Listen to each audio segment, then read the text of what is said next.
Welcome, weary soul, to this quiet space of biblical history. Before we begin our journey into the shadows and light of biblical prophecy, I want to extend a warm greeting to you, dear listener. Whether you're nestled under warm covers, ready to drift into peaceful slumber, or simply seeking a quiet escape into the depths of Scripture, I'm delighted you've chosen to join me tonight. Feel free to let me know in the comments where in the world you're listening from and what time of day it is for you right now. It brings me such joy to see our diverse community of history enthusiasts gathered here from every corner of the globe. And if you find comfort in this style of calm, contemplative exploration of biblical mysteries, please consider subscribing so you never miss our next gentle journey through time. But for now, let the stresses of the modern world melt away as we travel back through the mists of ancient history to a time when empires rose and fell according to divine decree, when prophets spoke of nations yet unborn, and when the very foundations of our world were being laid through the mysterious workings of providence. Tonight, we turn our attention to a land that has captured headlines and stirred controversy for generations. A nation known today as Iran, but which appears in the sacred pages of Scripture under an ancient name that carries with it both promise and warning. This is not merely a political tale, dear friends, but a spiritual narrative that stretches from the earliest chapters of Genesis to the final visions of Revelation.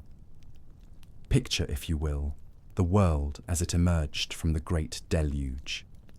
The waters had receded, the dove had returned with its olive branch, and Noah's family stood upon the threshold of a new beginning. From the ark stepped not just survivors, but the fathers of nations yet to be born. Among them walked the ancestors of peoples who would shape the destiny of God's chosen ones for millennia to come. In the quiet genealogies of Genesis chapter 10, where names flow like ancient rivers carrying the seeds of civilization, we encounter two figures whose descendants would one day coalesce into a mighty empire. Madai, son of Japheth, whose offspring would settle in the rugged mountain regions of what we now call northwestern Iran. These were hardy folk, shaped by stone and snow, their spirits forged in the crucible of highland winters and alpine summers. Then there was Elam, son of Shem, whose lineage would flourish in the fertile plains of southwestern Iran, near the warm waters of the Persian Gulf. Unlike their mountain cousins, the Elamites became builders of cities and masters of trade routes, their influence stretching across the ancient Near East like fingers of commerce and culture. These two peoples, Elam and Media, would eventually unite under a banner that would shake the foundations of the known world. But their story in Scripture begins not with triumph, but with conflict. For it was the Elamites who first dared to challenge the family of God's covenant. In Genesis chapter 14, we read of a great confederation of eastern kings, led by Chedorlaomer, king of Elam. Like storm clouds gathering on the horizon, this alliance swept westward into the land of Canaan, conquering cities and taking captives. Among their prisoners was someone precious beyond measure, Lot, the nephew of Abraham, the friend of God. Can you imagine the weight of that moment, the silence that must have fallen over Abraham's camp when word came that his kinsman had been taken? This was not merely a family crisis, but a test of faith itself. Would the promises of God prove true when faced with the might of earthly empires? With only 318 trained men, Abraham launched a daring nighttime assault against overwhelming odds. In the darkness, guided by divine providence, this small band of servants struck down the coalition of kings and rescued not only Lot, but all the captives and spoils. It was a victory that echoed through eternity, declaring to all nations that no earthly power could prevail against those who walked in covenant with the Almighty. But this was only the beginning of the story. The children of Elam and Media did not vanish into the mists of history. Instead, they grew quietly in the shadows of greater empires, watching the rise and fall of Egypt and Assyria, learning the arts of war and governance, preparing for their own moment on the stage of destiny. Centuries passed like pages turning in an ancient book. The world changed, kingdoms rose and fell, and still the descendants of Elam and Media endured. They were shaped by harsh landscapes and harder times, their tribal confederations slowly coalescing into something greater. First loose clans, then kingdoms, and finally an empire that would dwarf all that had come before. But here is where the story takes an extraordinary turn. For the God who had once used Abraham to defeat the kings of Elam would one day use the heirs of Elam to accomplish an even greater purpose. Through the voices of his prophets, Isaiah and Jeremiah, the Lord spoke a word that would shake the very foundations of the ancient world. He declared that these eastern peoples, these children of forgotten tribes, would become his instruments of judgment against Babylon, the empire that had destroyed Jerusalem and carried his people into bitter exile. The hammer that would fall upon the head of gold would be wielded by hands that traced their lineage back to the mountains and plains of ancient Iran. Listen to how Isaiah speaks of this coming judgment in chapter 21, verses 1 and 2. The burden of the desert of the sea, as whirlwinds in the south pass through, so it cometh from the desert, from a terrible land. A grievous vision is declared unto me. The treacherous dealer dealeth treacherously, and the spoiler spoileth. Go up, O Elam, besiege, O Media, all the sighing thereof have I made to cease. Here, in language both beautiful and terrible, the prophet foretells the rise of the Medo-Persian Empire. Elam and Media, once scattered tribes, would unite to become the silver arms of Nebuchadnezzar's dream, the bear that would devour the golden head of Babylon. And what a bear it proved to be. Under the leadership of Cyaxares, king of the Medes, the scattered tribes began to coalesce. His grandson, Astyages, transformed this foundation into a formidable military force, one so powerful that it brought down Nineveh, the feared capital of Assyria, whose cruelty to Israel was legendary throughout the ancient world. But the greatest triumph was yet to come. For God had already chosen the man who would complete this work of judgment and deliverance. More than 150 years before his birth, the prophet Isaiah spoke his name, Cyrus. In chapter 45, verse 1, we read these remarkable words. Thus saith the Lord to his anointed, to Cyrus, whose right hand I have holden, to subdue nations before him. Anointed. That sacred word, reserved for priests and kings of Israel, was placed upon the head of a pagan ruler who did not yet exist. Why? Because Cyrus would become the agent of divine liberation, the foreign king who would fund the rebuilding of Jerusalem's temple and decree the return of the exiles to their homeland. The night when Babylon fell was like something from a dream. King Belshazzar, drunk with wine and pride, had committed the ultimate sacrilege by drinking from the sacred vessels stolen from Jerusalem's temple. Even as he toasted his false gods with holy cups, the handwriting appeared on the wall.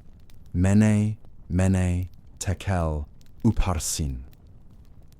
Daniel, now an old man but still sharp with divine wisdom, interpreted the words that struck terror into the king's heart. God hath numbered thy kingdom and finished it. Thou art weighed in the balances, and art found wanting. Thy kingdom is divided, and given to the Medes and Persians. Even as these words echoed through the banquet hall, Cyrus's armies were already inside the city. They had diverted the Euphrates River and crept along the dry riverbed, entering through gates that had been mysteriously left unlocked, just as Isaiah had prophesied. I will go before thee and make the crooked places straight. I will break in pieces the gates of brass and cut in sunder the bars of iron. That very night, Belshazzar was slain, and the golden head of Daniel's vision passed away forever. The chest of silver, the Medo-Persian Empire, had taken its place on the throne of the world. But Cyrus's greatest act was yet to come. In one of the most extraordinary reversals in human history, this pagan king issued a decree that rang across his vast empire like the sound of liberation itself. The Jewish people, who had wept beside the rivers of Babylon for 70 long years, could return home. Not only could they return, but Cyrus would finance the rebuilding of their temple and restore their treasures. Led by Zerubbabel, a prince of David's royal line, and Joshua the high priest, the exiles began their journey back to Jerusalem.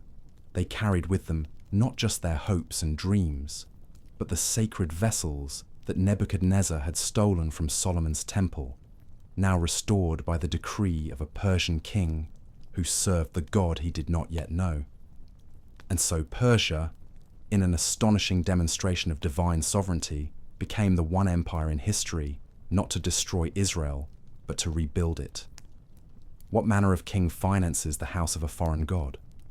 What kind of empire enables the restoration of a people it has every right to keep in bondage?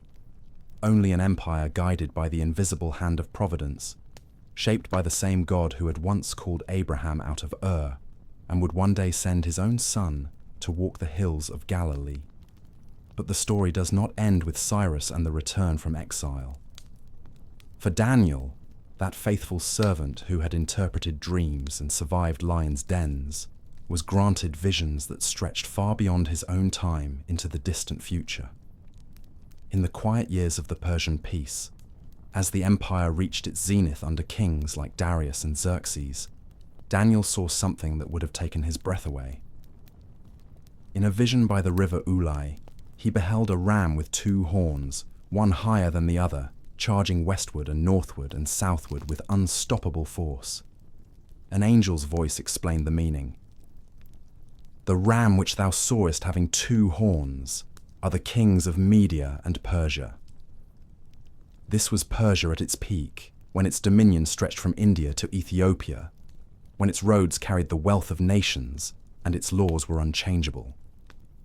The empire that had been raised up to deliver God's people had become the greatest power the world had ever seen.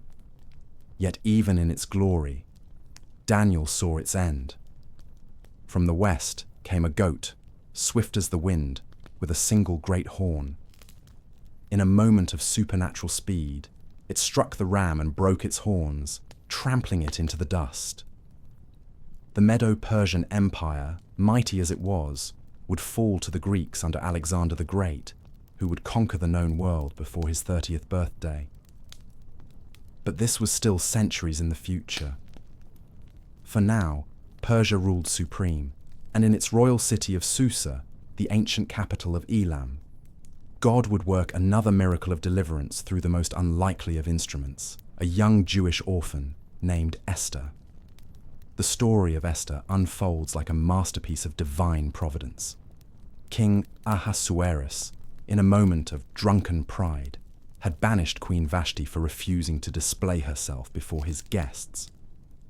The search for a new queen brought Esther, whose Hebrew name was Hadassah, into the royal court.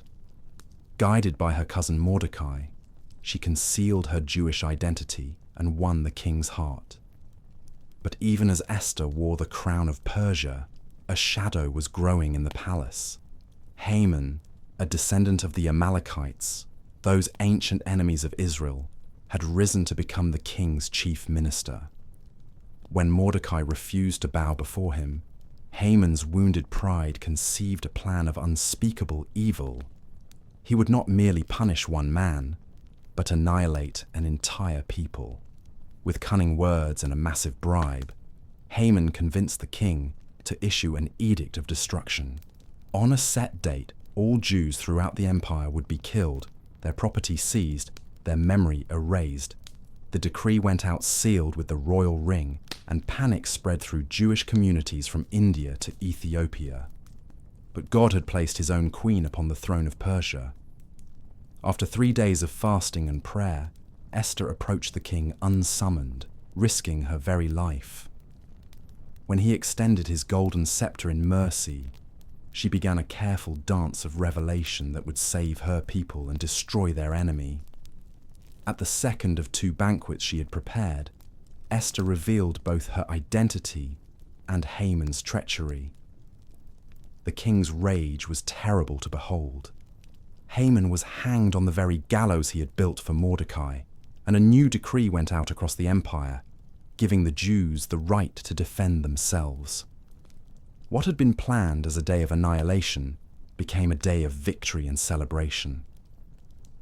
The festival of Purim, still celebrated by Jews around the world, commemorates the deliverance that came through a Persian queen who was willing to risk everything for her people.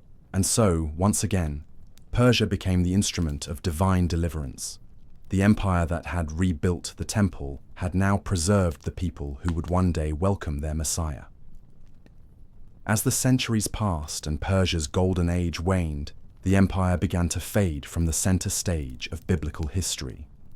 Alexander's conquest brought the age of the Greeks, followed by the Iron Legions of Rome. Yet Persia did not disappear entirely from the sacred narrative.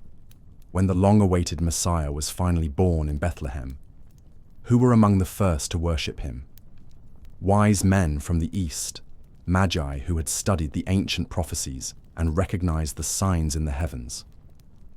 These learned men, most likely from Persia, had preserved the teachings of Daniel and calculated the time of the Messiah's coming. They brought gifts of gold, frankincense, and myrrh, each one rich with prophetic symbolism. Gold for his kingship, frankincense for his deity, myrrh for his sacrifice. While Herod plotted murder and Jerusalem remained largely indifferent, these foreign scholars from the land of ancient Elam bowed before the Christ child in recognition of his divine nature. From Daniel's prophecies to Bethlehem's manger, Persia remained quietly woven into God's redemptive plan. Even in exile from the covenant land, the Lord was stirring hearts and preparing vessels for his glory. But the story of Iran in biblical prophecy does not end with the wise men's worship, for the same scriptures that record Persia's role in Israel's restoration also foretell its participation in a final, terrible conflict. Through the prophet Ezekiel, God reveals a vision that pierces through the centuries to the very end of days. In chapters 38 and 39, we read of a great coalition that will rise against Israel in the last times. Led by a mysterious figure called Gog, Prince of Magog, this alliance will include many nations bent on Israel's destruction. And there, listed among the first of these hostile powers, we find a familiar name: Persia. The nation that once freed the captives and funded the temple will one day march with those who seek to destroy the people of God. It is a sobering reminder that earthly kingdoms, no matter how they may serve divine purposes in one age, can turn against those purposes in another. Yet even this dark vision carries within it a note of hope. For Ezekiel also prophesies the complete defeat of this coalition, not by human armies, but by divine intervention. The God who once used Persia to judge Babylon will judge those who dare to attack his people. And perhaps most remarkably, the prophet Jeremiah speaks of a restoration even for Elam in the latter days.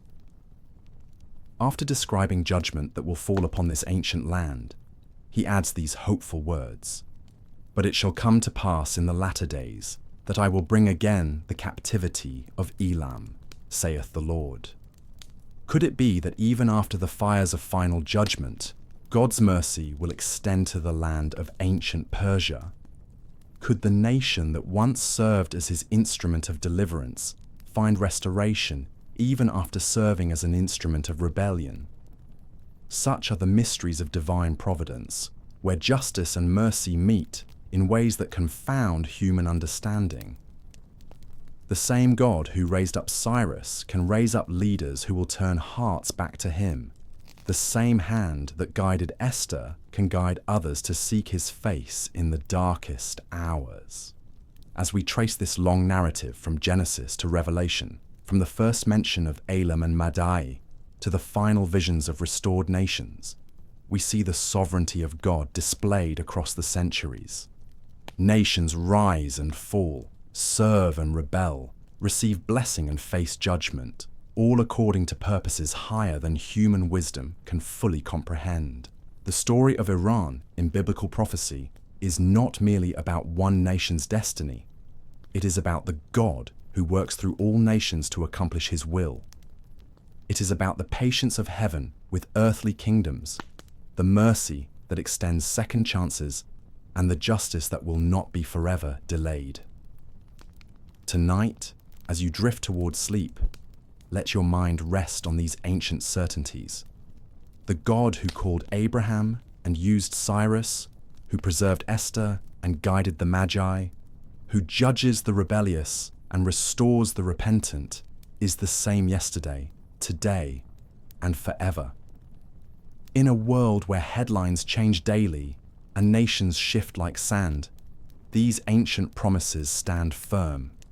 The purposes of God will not be thwarted by human schemes or delayed by earthly powers. What he has spoken through his prophets will surely come to pass, whether in judgment or in mercy. And so, we leave the story of Persia not with a final chapter, but with an ellipsis, for the tale is not yet complete. Somewhere in the councils of eternity, the next pages are already written, waiting for their time to unfold before the eyes of a watching world. May your dreams tonight be filled with the peace that comes from knowing that history itself rests in the hands of one who sees the end from the beginning, who works all things according to his perfect will, and who never fails to keep his promises to those who trust in him. Sleep well, dear friend, in the assurance that the same God who guided ancient Persia through the corridors of prophecy is guiding you through the pathways of your own life, toward purposes higher and more glorious than you can yet imagine.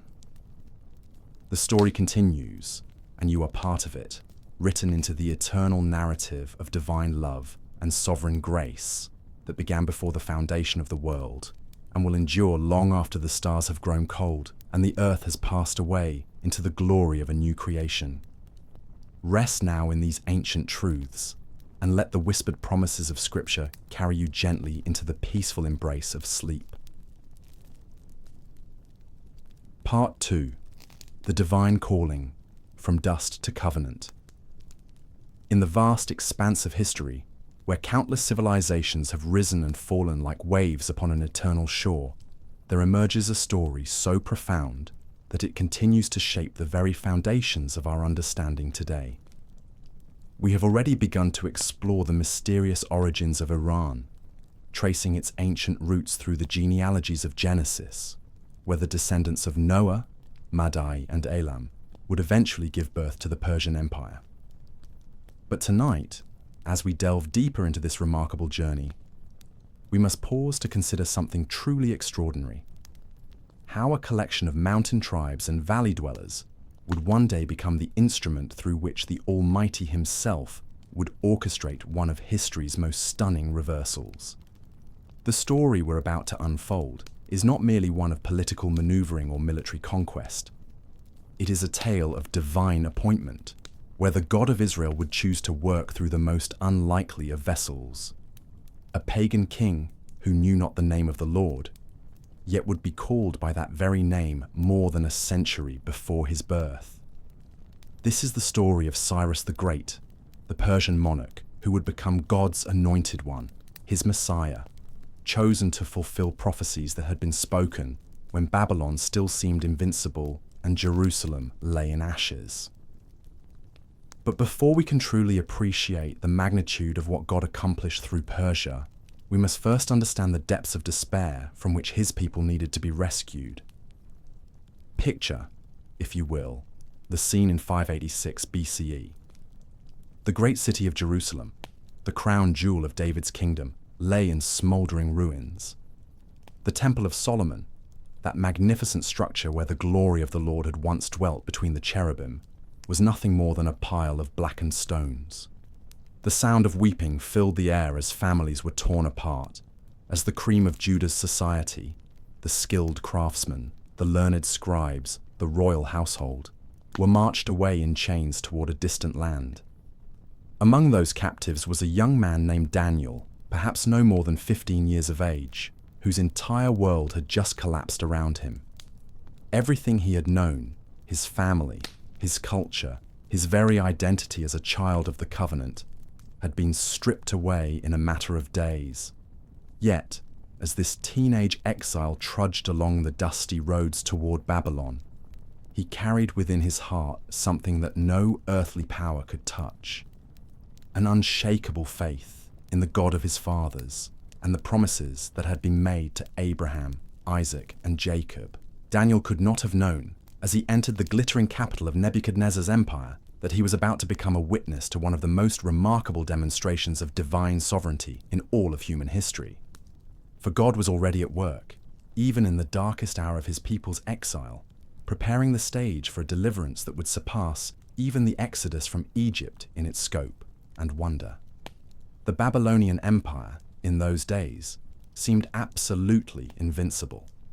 Nebuchadnezzar's armies had swept across the known world like a plague of locusts, devouring kingdoms and reducing mighty cities to rubble.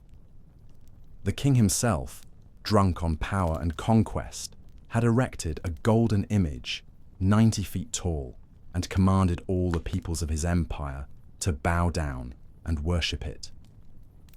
Babylon was the undisputed master of the world, and its dominion appeared destined to last forever.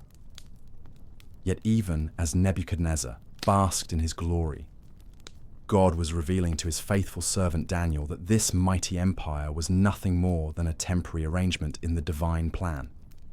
Through dreams and visions of breathtaking clarity, the young Hebrew was shown that kingdoms rise and fall at the command of the Most High, and that Babylon itself would one day crumble before a power that was even then stirring in the distant mountains of the east.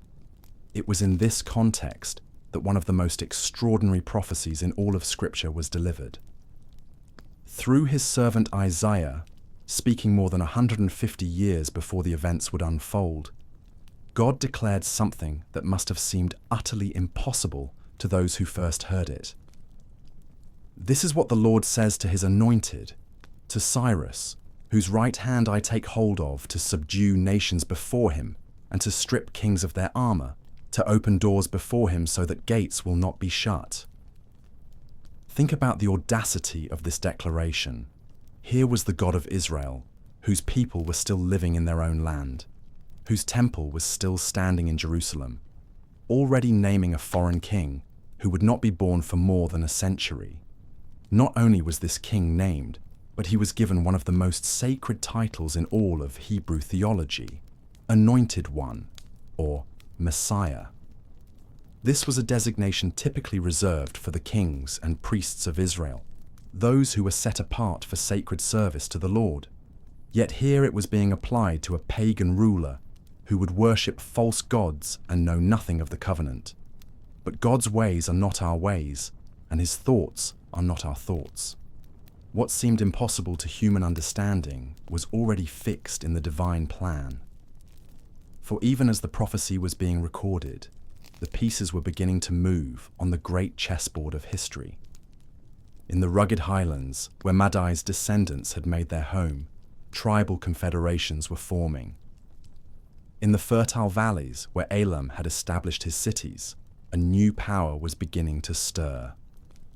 The man who would become known to history as Cyrus the Great was born around 600 BCE into this world of mountain warriors and valley princes. His grandfather, Astyages, ruled the Median Empire, while his father, Cambyses I, governed the Persian kingdom as a vassal state. From his earliest years, young Cyrus was exposed to the complex web of alliances and rivalries that characterized the ancient Near East. He learned the arts of war and diplomacy, of leadership and statecraft. Yet he remained, like all his contemporaries, ignorant of the fact that his entire life was being orchestrated by the god of a small, defeated nation whose people labored as slaves in Babylon. The rise of Cyrus to power reads like something from an epic poem. In 559 BCE, he inherited the throne of Persia from his father, and immediately began to chafe under Median dominance. The young king possessed a charisma and military genius that drew men to his banner like iron filings to a magnet.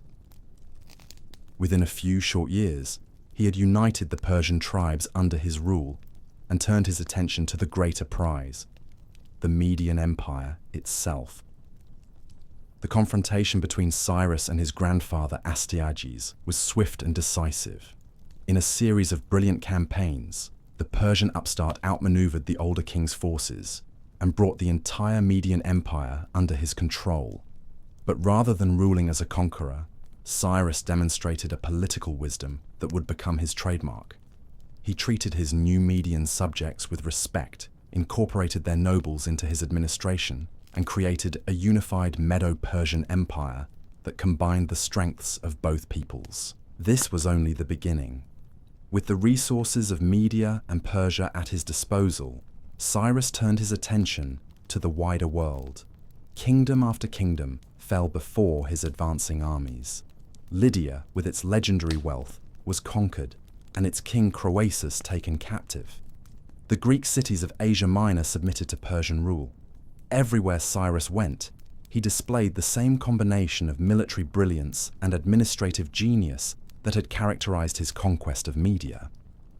But it was his approach to the great prize, Babylon itself, that would demonstrate most clearly the hand of divine providence in his career.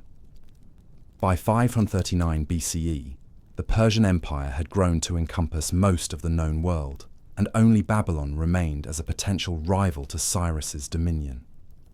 The great city, protected by its massive walls and the natural barrier of the Euphrates River, seemed impregnable. Its king, Belshazzar, felt secure in his palace, surrounded by the wealth of nations and confident in the protection of his gods. Yet even as Belshazzar feasted with his nobles, drinking wine from the sacred vessels that had been looted from the temple in Jerusalem, the armies of Cyrus were approaching the city.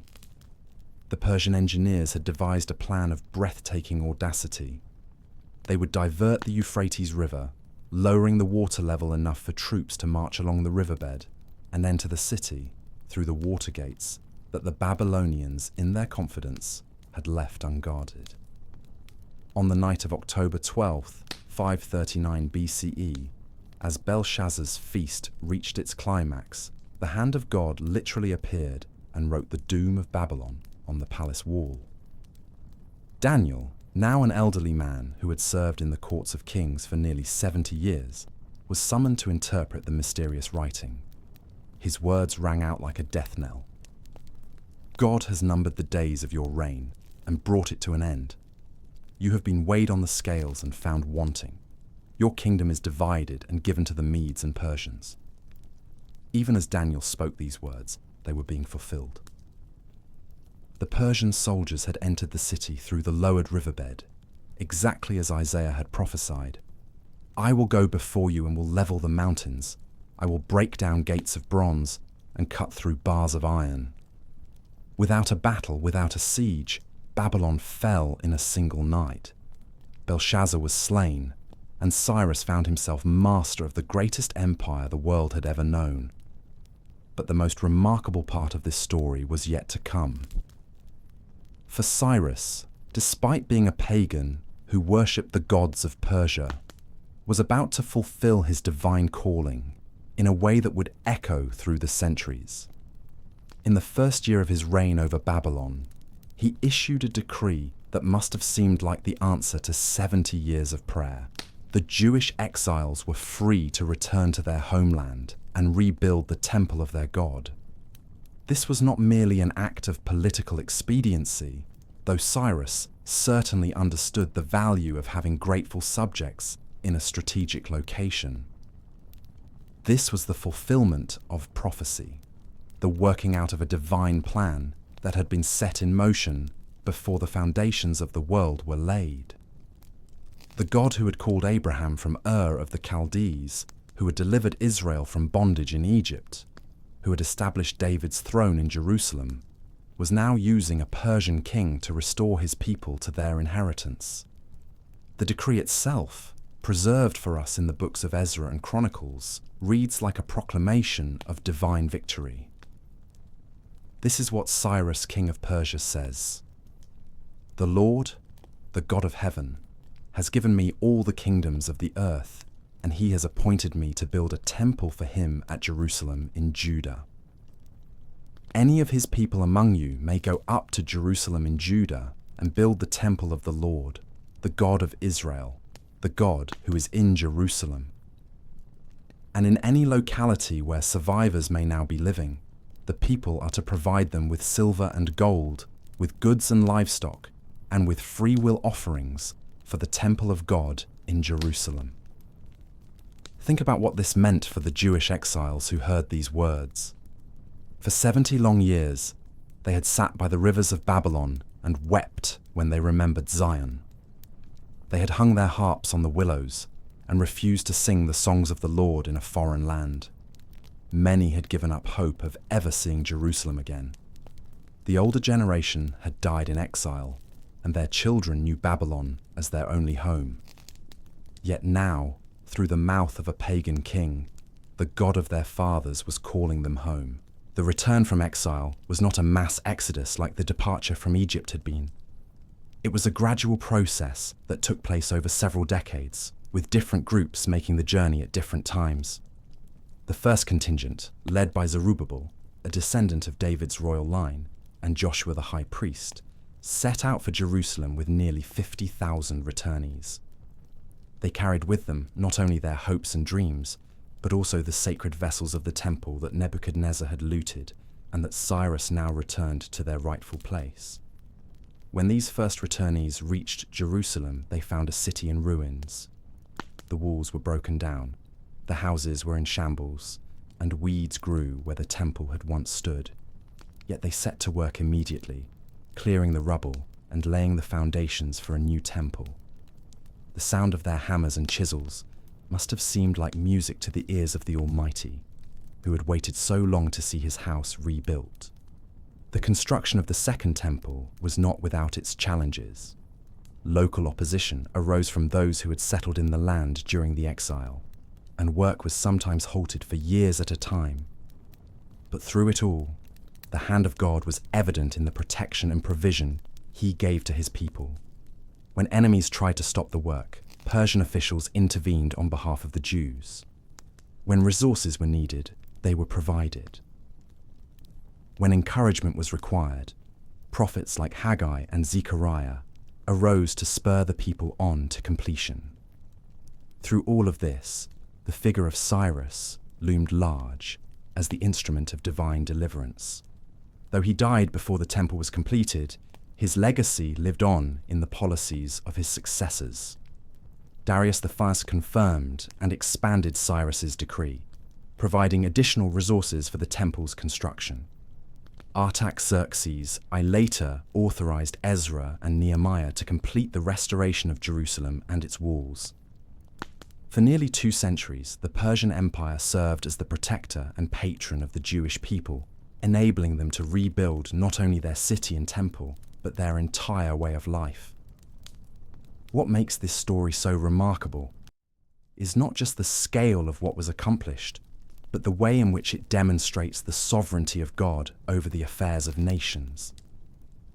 Here was an empire that stretched from India to Ethiopia, ruled by kings who knew not the God of Israel, yet serving his purposes with perfect precision. Cyrus and his successors were like unconscious instruments in the hands of a divine musician, producing melodies they could not hear, but that brought joy to the heart of heaven. The prophet Isaiah captured this mystery perfectly when he recorded God's words about Cyrus. "I summon you by name and bestow on you a title of honor, though you do not acknowledge me. I am the Lord, and there is no other. Apart from me there is no God. I will strengthen you, though you have not acknowledged me, so that from the rising of the sun to the place of its setting, people may know there is none besides me." This is the profound truth that emerges from the story of Cyrus and the Persian Empire. God can use anyone and anything to accomplish his purposes. He is not limited by human understanding or constrained by religious boundaries. He can speak through Balaam's donkey, send ravens to feed Elijah, use a pagan king to discipline his people, and employ another pagan king to deliver them. His ways are past finding out, and his judgments are unsearchable. Yet even as we marvel at this demonstration of divine sovereignty, we must not lose sight of the deeper spiritual truths it reveals. The exile and return of the Jewish people was not merely a political event. It was a type and shadow of humanity's spiritual condition and God's plan of redemption. Just as Israel was taken captive because of their sin and rebellion, so all humanity has been enslaved by sin and separated from God. Just as the exiles longed for their homeland and mourned their separation from the temple, so the human heart yearns for its true home in fellowship with its Creator. And just as God raised up Cyrus to deliver his people from physical bondage, so he has provided a greater deliverer to free us from spiritual captivity. The Persian king may have been called God's anointed one, but there was coming another anointed one who would surpass him in every way. Where Cyrus freed the Jews from Babylon, Christ would free all humanity from the kingdom of darkness. Where Cyrus enabled the rebuilding of an earthly temple, Christ would become the cornerstone of a spiritual temple made up of living stones. Where Cyrus was a type and shadow, Christ is the substance and reality. This connection between Cyrus and Christ is not accidental. It is woven into the very fabric of Scripture. Both were called before their birth for a specific mission. Both came to set captives free and to proclaim liberty to the oppressed. Both were rejected by some, but embraced by others. Both accomplished their work not through force, but through the power of divine authority. Both left behind a legacy that continues to shape the world today. As we close this chapter of our exploration into Iran's biblical history, we are left with a profound sense of wonder at the ways of God. Who could have imagined that the descendants of Madai and Elam, those ancient peoples mentioned so briefly in the genealogies of Genesis, would one day play such a crucial role in the unfolding of God's redemptive plan? Who could have foreseen that a pagan king from the mountains of Persia would be chosen to fulfill prophecies spoken centuries before his birth? Yet this is precisely what happened, and it reminds us that God's plans are far grander and more intricate than we can possibly comprehend. He is working even now, in ways we cannot see, and through people we might never suspect, to bring about his purposes in the earth. The same God who used Cyrus to restore his people to their land is still at work today, still writing his story of redemption across the pages of history. In our next chapter, we will see how this divine drama continued to unfold through the reigns of subsequent Persian kings, and how the empire that God raised up to deliver his people would itself play a role in the coming of the Messiah. For the story of Iran and Israel is far from over. Indeed, in many ways, it is just beginning. The threads that were woven together in ancient times continue to form the tapestry of today's events, and the God who spoke through Isaiah about Cyrus is still speaking today about the end times and the final chapters of human history. But that is a story for another time. For now, let us simply marvel at the wonder of a God who can take a pagan king and make him his servant, who can use an empire of idol worshippers to accomplish his holy purposes, and who can bring light out of darkness, freedom out of bondage, and hope out of despair. This is the God we serve, and this is the story that continues to unfold before our very eyes. Part 3. The rise of the Persian Empire and divine sovereignty. The ancient winds of prophecy had whispered of this moment for generations. In the courts of Babylon, where Daniel had interpreted dreams and visions, the appointed time was drawing near. The golden head of Nebuchadnezzar's dream was about to give way to the silver chest and arms of a new empire. God was preparing to raise up an unlikely vessel for his purposes, a pagan king who would become his anointed one. In the rugged highlands of Persia, far from the glittering palaces of Babylon, a child was born who would reshape the ancient world. His name was Cyrus, and though he drew breath in a land of fire worshippers and foreign gods, his destiny had already been written by the hand of the Almighty. The prophet Isaiah, speaking by divine inspiration over a century before Cyrus was even born, had proclaimed these remarkable words. "Thus says the Lord to his anointed, to Cyrus, whose right hand I have grasped, to subdue nations before him." Think about that for a moment. Here was a man who would never bow the knee to the God of Israel, who would never enter the temple in Jerusalem, who would worship at altars dedicated to Ahura Mazda and the sacred flames of Zoroastrianism. Yet the sovereign Lord of heaven and earth looked down through the corridors of time and called him my anointed one, the same title reserved for the kings and priests of Israel. This is the profound mystery of divine sovereignty, that God can use even those who do not know him to accomplish his perfect will. Like a master chess player moving pieces across the board, the Lord was positioning Cyrus for a moment that would demonstrate his absolute authority over the kingdoms of men. The rise of Cyrus was nothing short of meteoric. From his base in the Persian highlands, he began to unite the fractured tribes of his homeland. His grandfather, Cyaxares of Media, had already demonstrated the military prowess that ran in their bloodline by helping to destroy the mighty Assyrian Empire. Now it was Cyrus's turn to write his name across the pages of history. But this was no ordinary conquest. As Cyrus expanded his dominion, absorbing first the Median kingdoms, and then setting his sights on the legendary wealth of Lydia, something extraordinary was taking place. Each victory seemed to unfold with an almost supernatural precision, as if guided by an unseen hand.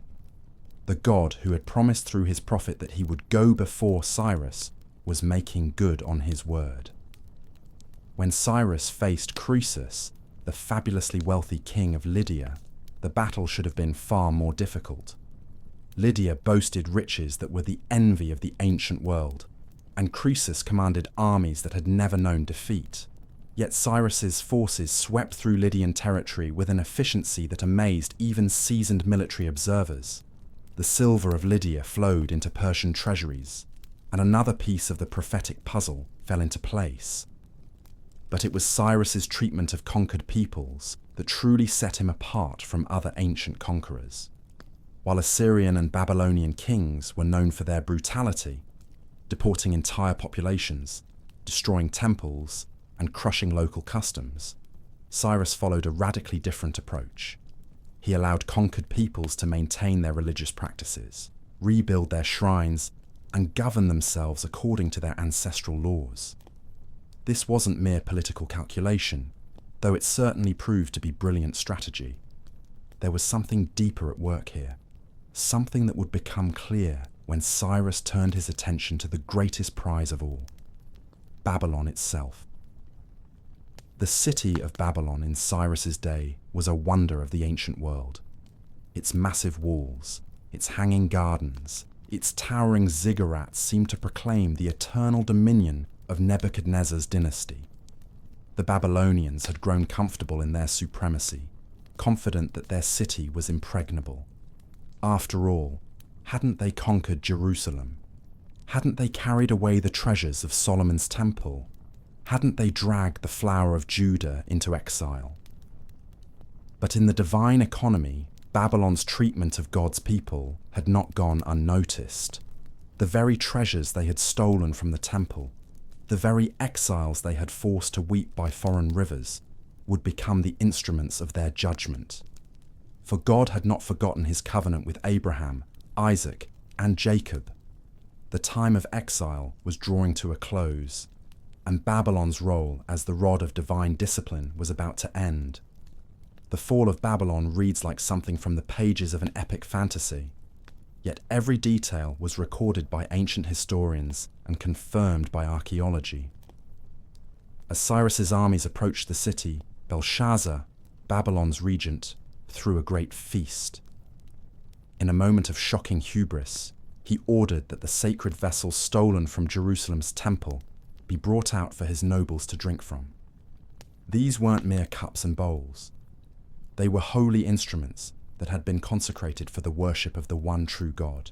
As the Babylonian elite raised these sacred vessels in toasts to their pagan deities, mocking the God of Israel in their drunken revelry, something extraordinary happened.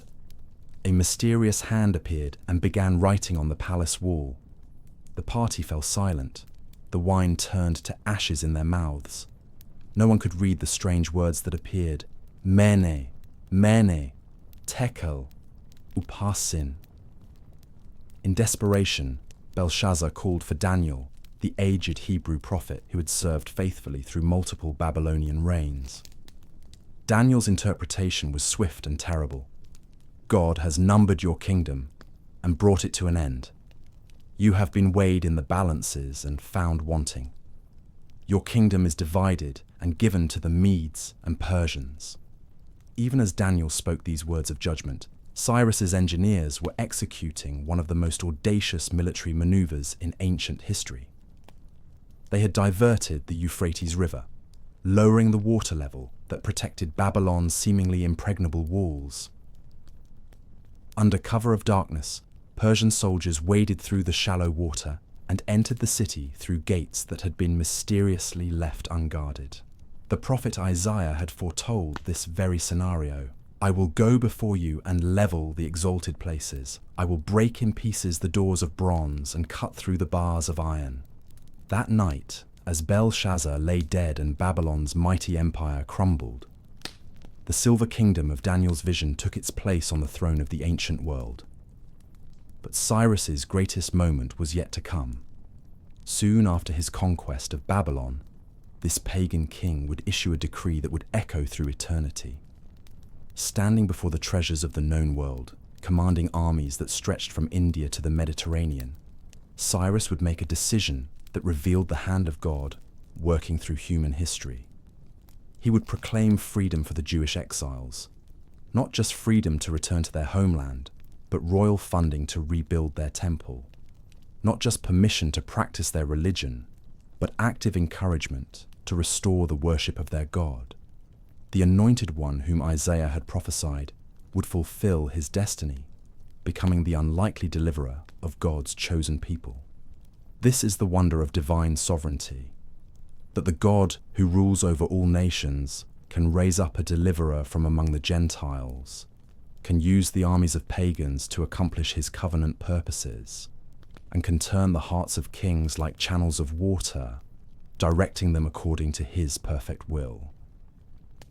The Silver Empire of Persia would go on to rule the ancient world for over 2 centuries, but its greatest legacy was not its military conquests or architectural achievements.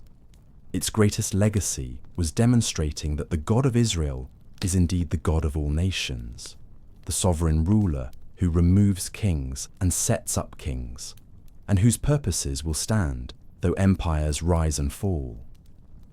As we watch the unfolding drama of nations in our own time, we do well to remember the lesson of Cyrus.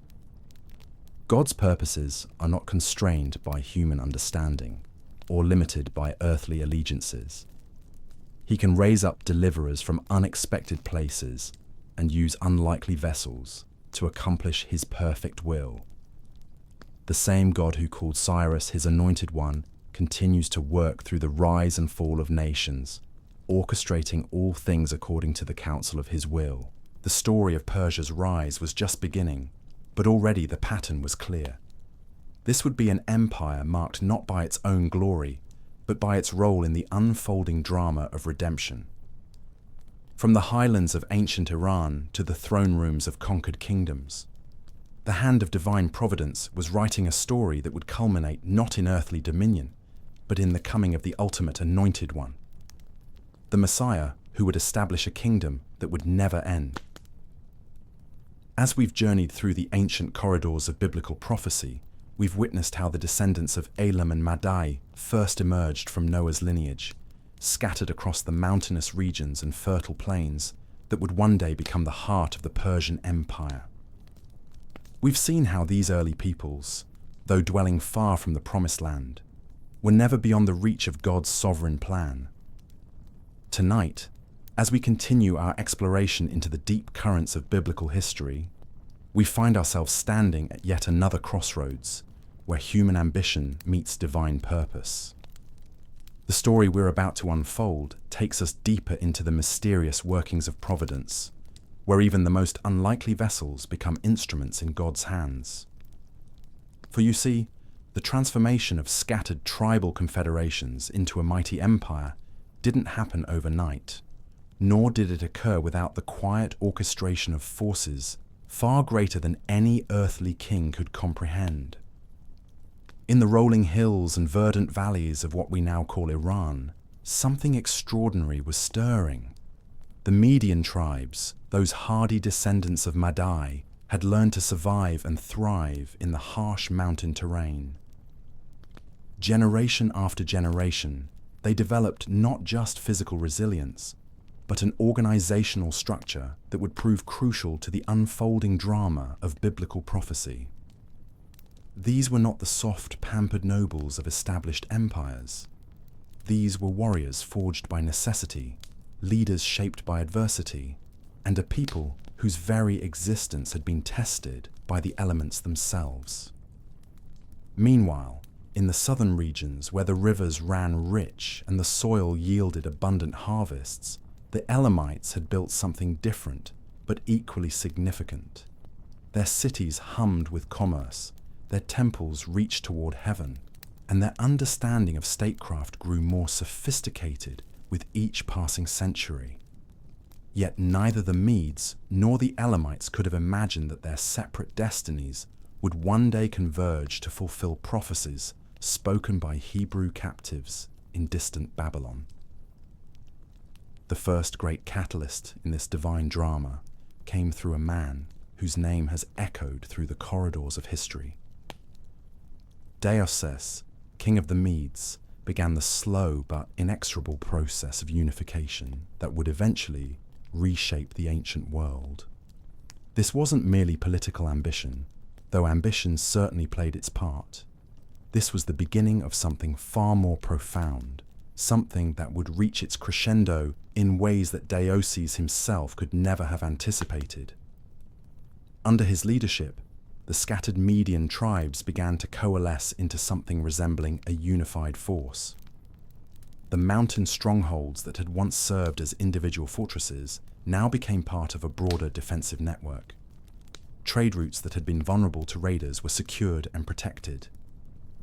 What had been a collection of independent clans slowly transformed into the foundation of an empire. Yet even as this political transformation was taking place, the spiritual dimensions of the story were beginning to unfold in ways that would astound later generations. For in the courts of Babylon, far from the mountain strongholds of Media, a young Hebrew exile named Daniel was receiving visions that would prove remarkably prescient. As Deioces worked to build his earthly kingdom, Daniel was being shown the ultimate destiny of that very kingdom in the cosmic plan of the Almighty.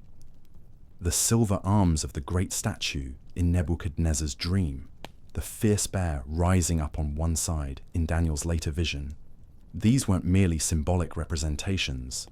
They were divine blueprints of events already set in motion.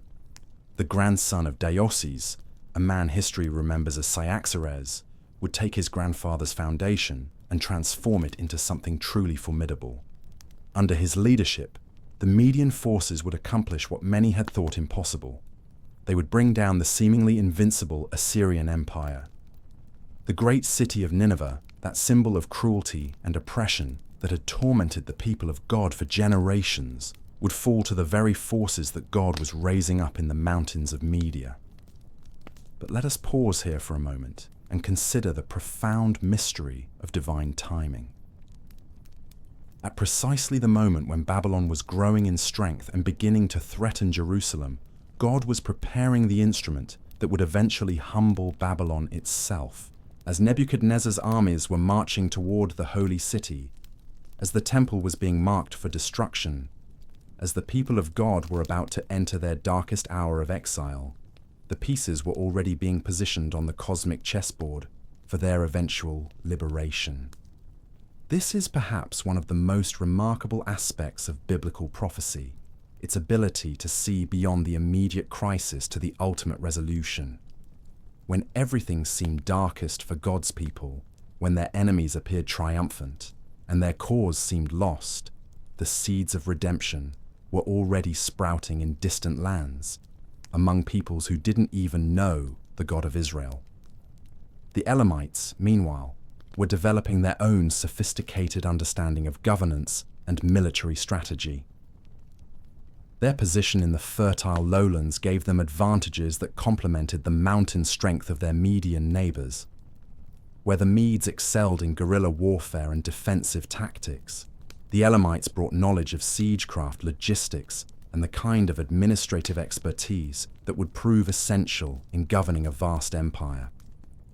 It's fascinating to consider how these two distinct cultures, shaped by very different geographical and historical circumstances, would eventually merge their strengths to create something neither could have achieved alone. The Medes brought iron discipline and warrior courage. The Elamites contributed political sophistication and economic acumen. Together they would forge the foundation upon which Cyrus the Great would build his world-spanning empire. Yet even as these human preparations were taking place, the spiritual drama was intensifying. In Babylon, Daniel continued to receive revelations that painted an increasingly detailed picture of coming events. The mysterious writing on the wall during Belshazzar's feast, the interpretation of dreams that revealed the succession of empires, the visions of beasts rising from chaotic waters, all of these pointed toward the same remarkable conclusion. The God of Israel, though his people were in exile and his temple lay in ruins, remained sovereign over the affairs of nations. This sovereignty would manifest itself in ways that would astonish both believer and skeptic alike. For the empire that was rising in the east, this confederation of Medes and Persians would not merely conquer Babylon, it would become the instrument through which God would demonstrate his faithfulness to his covenant people. The very forces that seemed most foreign to Israel's faith would become the means of Israel's restoration. As we consider this remarkable turn of events, we're reminded that God's ways are indeed higher than our ways, his thoughts higher than our thoughts. Human logic might suggest that deliverance would come through internal revival, through the raising up of Jewish leaders, through some dramatic supernatural intervention that would vindicate God's people in the eyes of their enemies. Instead, deliverance would come through the quiet working of providence in the rise of a pagan empire, whose king would be called God's anointed without ever acknowledging the God who had chosen him for this purpose. The story of Cyrus represents one of the most extraordinary examples in all of Scripture of how God can use those outside the covenant community to accomplish his purposes for those within it. Here was a man who worshipped other gods, who knew nothing of the law of Moses, who had probably never heard the name of Abraham or David.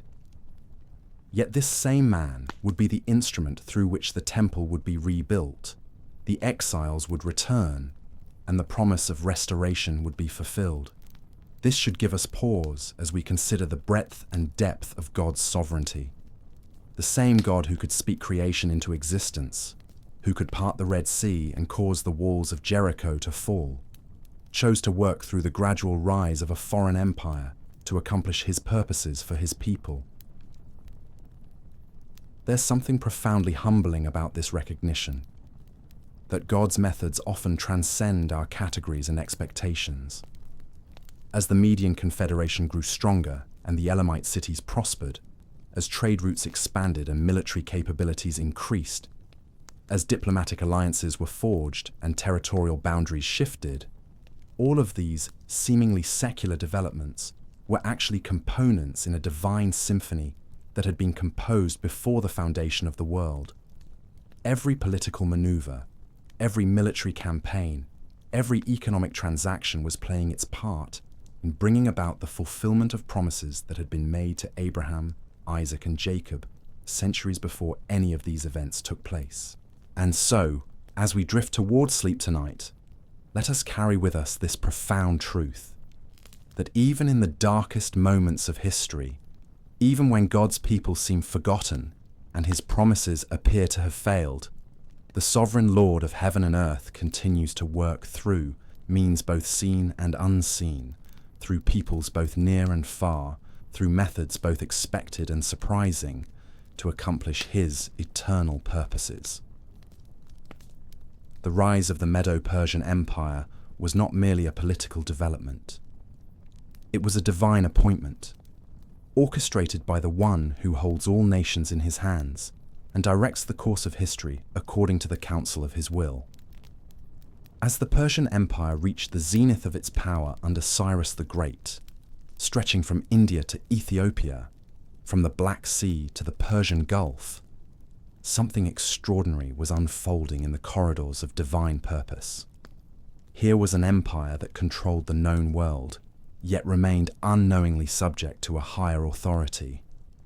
Here was a pagan king who worshipped the gods of fire and light, yet found himself mysteriously drawn to honor the God of a captive people he had never truly known. The decrees of Cyrus regarding the Jewish exiles were not merely acts of political expediency or religious tolerance. They represented something far more profound: the mysterious ways in which the Almighty can work through the most unlikely vessels to accomplish his eternal purposes. Consider the irony. The same empire that had its roots in Elam, which had once opposed Abraham and taken Lot captive, was now being used to restore Abraham's descendants to their promised land. This pattern of divine orchestration through Persian leadership would continue for generations. Under Darius the Great, when opposition arose to halt the rebuilding of the temple, it was the Persian court that not only confirmed Cyrus's original decree, but strengthened it with additional provisions. The enemies of Israel, who had hoped to use Persian bureaucracy to stop God's work, found themselves inadvertently empowering it instead. Later, under Artaxerxes, we see this divine pattern reach even greater heights. When Nehemiah, serving as cupbearer to the king, received word that Jerusalem's walls remained in ruins and its people in distress, something stirred within the Persian monarch's heart. Without any apparent political advantage, Artaxerxes not only granted Nehemiah permission to return and rebuild the walls, but provided him with letters of safe passage, timber from the royal forests, and military protection for the journey. What moved these Persian kings to show such favor to a people they barely knew? What invisible hand guided their decisions in ways that consistently advanced God's purposes? The answer lies in understanding that the God of Israel is not constrained by human allegiances or religious affiliations. He can work through Pharaoh's stubborn heart to display his power, through Balaam's unwilling tongue to speak blessing instead of cursing, and through Persian kings who knew not his name to fulfill his covenant promises. This divine sovereignty becomes even more remarkable when we consider the cultural and religious context. Persia was a land of fire temples and Zoroastrian priests, where the sacred flames burned continuously in honor of Ahura Mazda.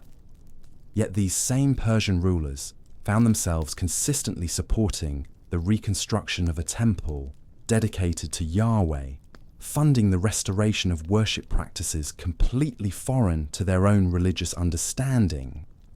The prophet Isaiah had foretold this centuries before it occurred, declaring that God would use Cyrus as his anointed one, his Messiah, though Cyrus did not know him. This reveals a profound theological truth. God's purposes are not dependent upon human recognition or cooperation.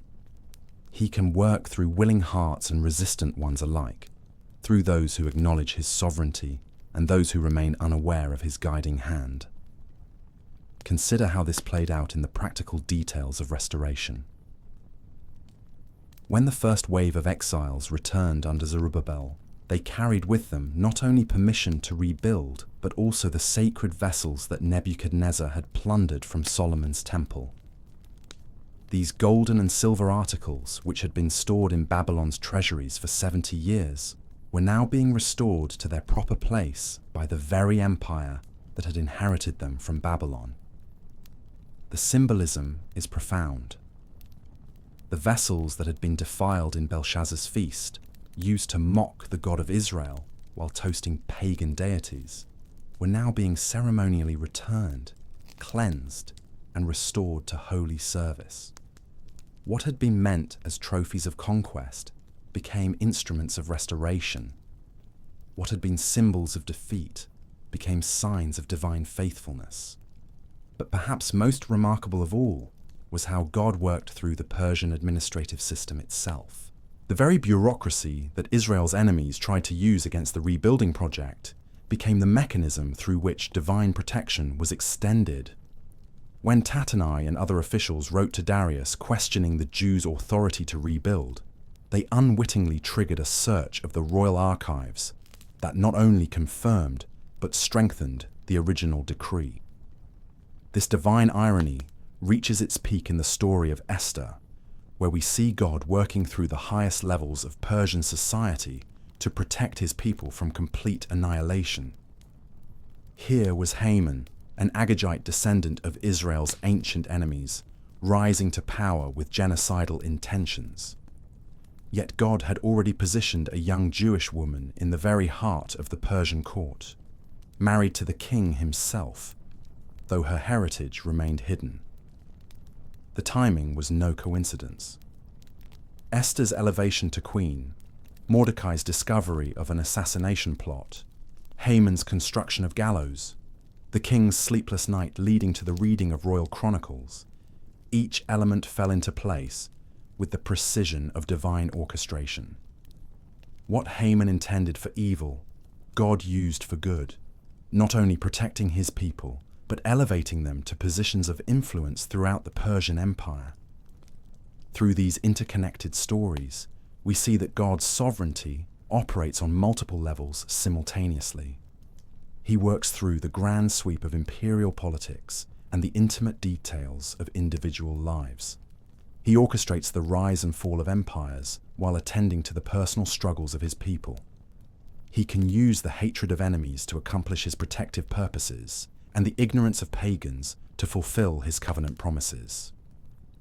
This divine pattern established through Persia would echo throughout history, reminding us that God's purposes are never thwarted by human opposition or limited by human understanding.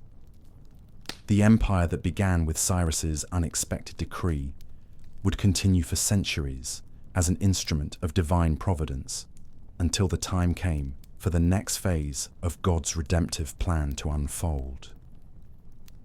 The Persian period thus stands as a testament to the truth that when God purposes to accomplish something, he can raise up unlikely allies from the most unexpected quarters. He is not bound by religious affiliation, cultural similarity, or even conscious cooperation. His sovereignty extends over all nations and all hearts, working all things together for the good of those who love him and are called according to his purpose. As we reflect on this remarkable chapter of biblical history, we are reminded that the same God who worked through Persian kings to restore his temple and protect his people continues to work today through circumstances and individuals we might never expect. His purposes remain as certain as they were in the days of Cyrus, and his ability to use unlikely vessels for divine purposes remains unchanged. As the sun began to set over the sprawling Persian Empire, casting long shadows across the marble columns of Persepolis, we find ourselves at a fascinating crossroads in our journey through Iran's biblical destiny. The empire that had once served as God's chosen instrument of deliverance was about to undergo a transformation that would echo through the corridors of time, setting the stage for prophecies yet to be fulfilled. You know, there's something deeply moving about studying these ancient civilizations in the quiet hours of the evening. the way the light fades and the world grows still. It's as if we can almost hear the whispers of history calling out to us across the millennia. Tonight, as we continue our exploration of Iran's role in God's grand narrative, we're going to discover how the seeds of future conflict were planted in the very soil of redemption. Picture, if you will, the magnificent palace at Susa, where Queen Esther had once walked these very halls, her footsteps echoing with divine purpose. The golden vessels that had been restored to the temple in Jerusalem glinted in the torchlight, silent witnesses to God's faithfulness. But even in this moment of triumph, even as the Jewish people celebrated their deliverance and the completion of the Second Temple, the threads of a different story were being woven into the tapestry of time. The Persian Empire, vast as it was, stretched from the Indus River to the shores of the Mediterranean. Within its borders lived peoples of countless tongues and traditions, each carrying their own gods, their own dreams, their own understanding of the divine. And while Cyrus had been called by name, while Darius had shown favor to the house of the Lord, the hearts of the Persian people themselves remained largely untouched by the God of Abraham, Isaac, and Jacob. It's fascinating, isn't it? How God can use vessels that don't even know they're being used. Like a master craftsman working with clay that has no awareness of the potter's hands shaping it, the Almighty moved through Persian kings and Persian policy to accomplish his purposes. But clay, as we know, is malleable. It can be shaped for honor or for common use, for blessing or for judgment. As we settle deeper into our exploration tonight, let your mind wander back to those ancient throne rooms where decisions were made that would ripple across centuries. The same bloodlines that had produced Cyrus the Liberator would eventually give rise to those who would challenge the very people they had once been chosen to save. It's a reminder that God's sovereignty doesn't negate human responsibility, and that even the most honored vessels can, over time, choose a different path. The transformation didn't happen overnight, of course. These things rarely do. Like the gradual shift from twilight to darkness that surrounds us now, the change in Persia's relationship with the God of Israel was subtle at first. The immediate successors of Cyrus continued many of his policies. Darius the Great confirmed the decree to rebuild the temple. Artaxerxes, despite some initial hesitation, eventually supported Ezra's mission, and later sent Nehemiah to rebuild the walls of Jerusalem. But beneath the surface of these royal proclamations, something else was stirring. The Persian Empire was not just a political entity, it was a melting pot of religious ideas, philosophical traditions, and spiritual practices. And one of the most influential of these was Zoroastrianism, the ancient religion that had emerged from the same Iranian plateau that would later give birth to modern Iran. Zoroastrianism taught of a cosmic battle between good and evil, between Ahura Mazda, the wise lord of light, and Angra Mainyu, the destructive spirit of darkness. This dualistic worldview would profoundly shape Persian thought for generations to come. While it contained certain truths about the nature of good and evil, it also introduced concepts that would eventually place it at odds with the monotheistic faith of Israel. Now, I want to pause here for a moment and consider something profound. As you listen to these words, perhaps in the comfort of your own home, with the gentle sounds of night settling around you, think about how ideas travel through time. The beliefs that shaped ancient Persia didn't simply vanish when the empire fell to Alexander the Great. They persisted, evolved, and found new expressions in each successive generation. The very land that we now call Iran has been a crossroads of civilizations for thousands of years. Caravans carrying not just silk and spices, but ideas and beliefs have crossed its deserts and mountains since time immemorial. Each wave of conquest, each dynasty that rose and fell, left its mark on the cultural and spiritual landscape of this remarkable region. When Alexander's Macedonian forces swept across the Persian Empire in the 4th century before Christ, they brought with them Greek philosophy and culture. The Hellenistic period that followed saw a fascinating blend of Persian, Greek, and various Eastern traditions. Later, the Parthian Empire would rise from the ashes of Hellenistic rule, followed by the Sassanid dynasty, each adding their own layers to the complex tapestry of Iranian civilization. But perhaps most significantly for our story, the 7th century brought the arrival of Islam. The Arab conquest of Persia marked the beginning of a new chapter in the region's spiritual journey. Yet even here, we see the persistence of certain Persian characteristics. The form of Islam that eventually dominated Iran, Shia Islam, bore the distinctive marks of Persian religious thought, with its emphasis on hidden imams, esoteric knowledge, and the eventual triumph of justice over oppression. These aren't merely historical curiosities, dear listener. They're pieces of a divine puzzle that has been assembling itself across the ages. The same geographical region that gave us Cyrus the Deliverer, that provided refuge for the Jewish exiles, that funded the rebuilding of Solomon's temple, would eventually become the heartland of a religious and political system that views itself as divinely ordained to reshape the world. And here's where our story takes on an almost mystical quality. The prophecies that speak of Persia's role in the end times weren't written by political analysts or military strategists. They were revealed to men of God who saw beyond the immediate circumstances of their day into the deep currents of divine purpose that flow beneath the surface of human history. The prophet Ezekiel, writing during the Babylonian exile, received visions that stretched far beyond his own lifetime. In chapters 38 and 39 of his prophecy, he describes a great coalition of nations that will one day march against Israel in the latter days.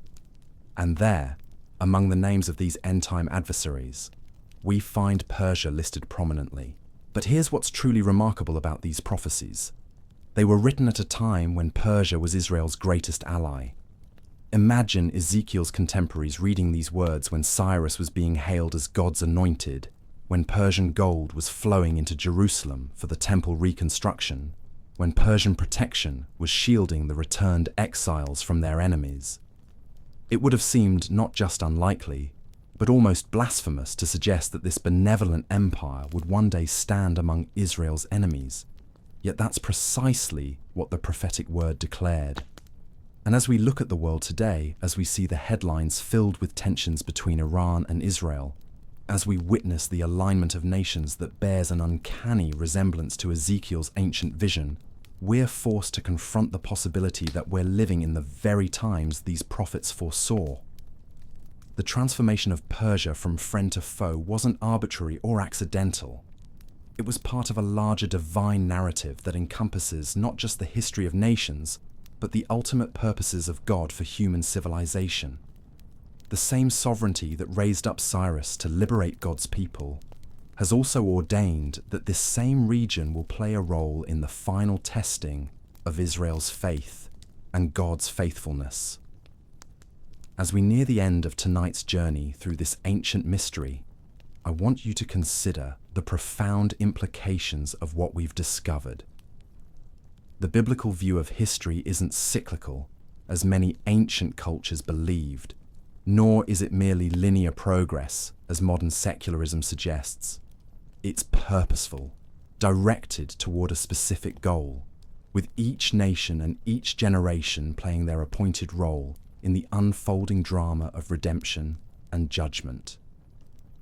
Iran's story is far from over. The same land that gave us Cyrus and Esther, Daniel's visions and Nehemiah's mission, continues to shape world events in ways that align remarkably with ancient prophecy. The nuclear ambitions, the proxy conflicts, the theological tensions that dominate today's headlines are not separate from the biblical narrative. They're part of its continuation. But here's perhaps the most important truth for us to carry as we conclude tonight's exploration. God's purposes are not thwarted by human rebellion or geopolitical complexity. The same divine hand that guided Cyrus to make his proclamation, that protected Esther in the court of Xerxes, that preserved Daniel through the reigns of multiple empires, continues to work in our world today. As you drift off to sleep tonight, perhaps your dreams will carry you back to those ancient throne rooms and temple courtyards, to the sound of hammers rebuilding Jerusalem's walls and the prayers of priests offering sacrifices in the restored temple. And maybe, just maybe, you'll sense something of the eternal perspective that sees all of history as one great tapestry, with each thread, whether golden or dark, contributing to a pattern of such beauty and purpose that it can only be the work of the master weaver himself. The story of Iran in biblical prophecy reminds us that we serve a God who declares the end from the beginning, who calls things that are not as though they were, and who works all things together according to the counsel of his own will. In that assurance, we can rest peacefully, knowing that whatever tomorrow's headlines may bring, they're not news to the one who holds both nations and individuals in the palm of his hand. Yet even as we witness these magnificent displays of divine favor through pagan kings, the story of Iran's biblical journey grows more complex, more nuanced. For while Cyrus and his successors served as instruments of God's mercy, the Persian Empire itself was not without its shadows, its moral ambiguities that would echo through the corridors of time. The reign of Darius, who succeeded Cyrus, brought both blessing and burden to the Jewish people. Under his rule, the temple reconstruction that Cyrus had begun faced opposition, delays, and political intrigue. The Book of Ezra chronicles these struggles, these moments when divine promise seemed to falter against human resistance. Local governors questioned the legitimacy of the building project. Resources became scarce. The enthusiasm that had marked the initial return from exile began to wane as the harsh realities of reconstruction set in. But here, we see another profound truth about God's sovereignty. Even when his chosen instruments seem to falter, even when progress appears stalled, the divine plan continues to unfold with quiet persistence. The prophets Haggai and Zechariah arose during this time, their voices cutting through the discouragement like silver trumpets, calling the people back to their sacred task. Through their words, God reminded his people that he who had begun this good work would be faithful to complete it. Darius himself, perhaps moved by the same divine hand that had stirred Cyrus, not only confirmed the original decree, but strengthened it, providing additional resources and protection for the temple builders. The God who had used a foreign king to free his people now used another foreign king to ensure their work would continue. It's a pattern we see throughout Scripture, the Lord working through unlikely vessels, often without their full understanding, to accomplish his eternal purposes. The Persian administrative system itself became a conduit for divine blessing. The famous postal system, with its network of roads stretching across the empire, enabled communication between the scattered Jewish communities and Jerusalem. Royal decrees could travel swiftly from Susa to the ends of the empire, carrying with them the protection and provision that would shield the returning exiles from their enemies. Consider the marvel of this moment in history. An empire built on conquest and tribute becomes the very mechanism through which God's people are restored to their land. The wealth of nations flows toward Jerusalem, not as plunder taken in war, but as offerings freely given by a pagan king who somehow understood that he was serving a purpose greater than his own imperial ambitions. The Persian period also marked a profound transformation in Jewish religious life. During the long years of exile, away from temple and sacrifice, the people had developed new forms of worship, new ways of maintaining their covenant identity. The synagogue system, the emphasis on Torah study, the careful preservation of sacred texts. All of these innovations that would define Judaism for millennia to come were forged during the Persian era. When Ezra the scribe arrived in Jerusalem, carrying with him not just the authority of the Persian king, but the sacred scrolls of the law, he found a people transformed by their exile experience. They had learned to worship God without a temple, to maintain their identity without a land, to hope for restoration while living under foreign rule.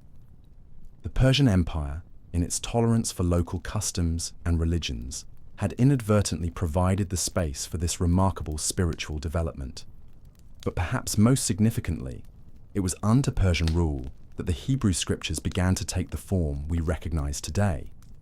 The careful work of scribes and scholars, protected by Persian law and supported by Persian resources, produced the authoritative texts that would become the foundation of both Judaism and Christianity. In a very real sense, the Bible as we know it is partly a product of the Persian period, shaped by the unique conditions that empire provided. This intersection of divine sovereignty and human agency becomes even more fascinating when we consider the broader cultural context. The Persian Empire was a melting pot of peoples, languages, and religions. Greek philosophy was beginning to influence Eastern thought.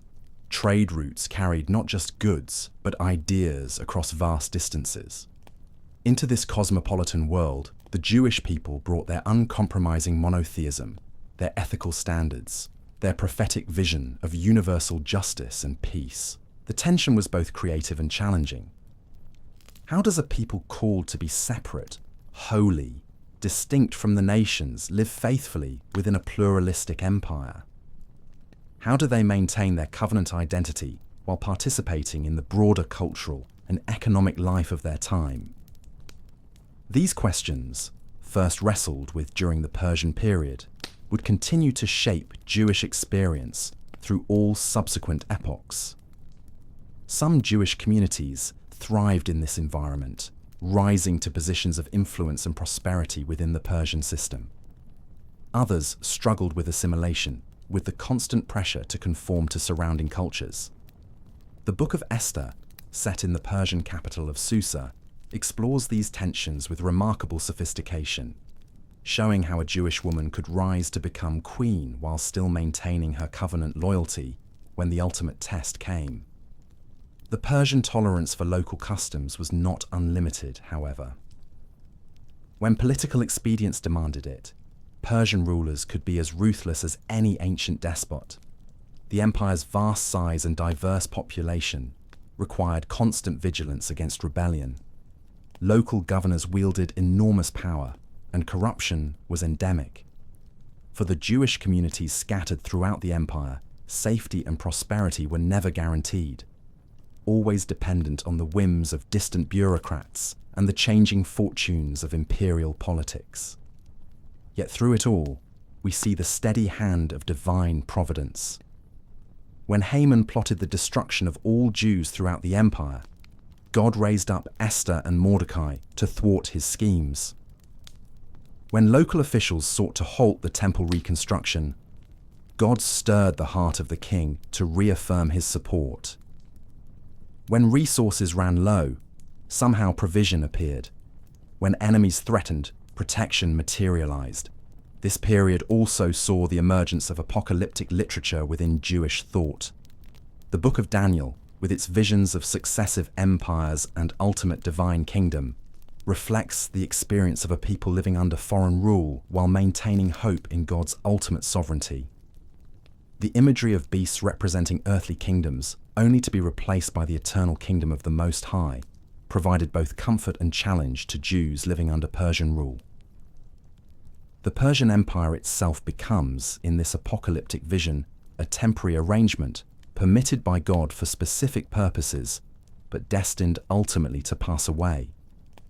This perspective would profoundly influence how later Jewish and Christian communities understood their relationship to earthly powers. Loyal and obedient up to a point, but ultimately accountable to a higher authority. As we drift deeper into the contemplation of these ancient mysteries, we begin to see how the Persian period was not just a historical interlude between exile and restoration, but a foundational era that shaped the very character of biblical faith. The experience of living as a minority community within a vast, diverse empire, of maintaining religious identity while participating in broader cultural life, of seeing God work through unexpected agents and circumstances, all of these themes would resonate through the centuries that followed. The Persian kings, in their unknowing service to the God of Israel, demonstrated a profound truth that runs throughout Scripture. The Most High rules in the kingdom of men and gives it to whomever he will. Their decrees, their policies, their very imperial ambitions became instruments in the hands of the one who works all things according to the counsel of his will. And so, as the gentle rhythms of sleep begin to cool, we rest in this ancient truth that even in the complexities and ambiguities of human history, even when the instruments of divine purpose seem unlikely or imperfect, the eternal purposes of God continue to unfold with patient, irresistible grace.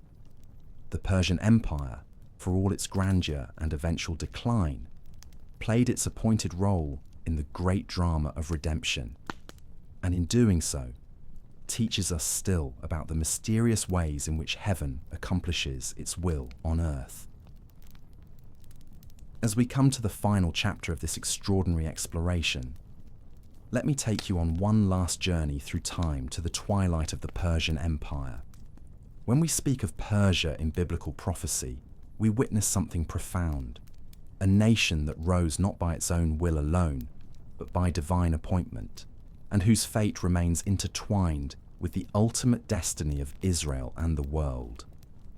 Picture, if you will, the vast Persian Empire at its height under Darius and his successors.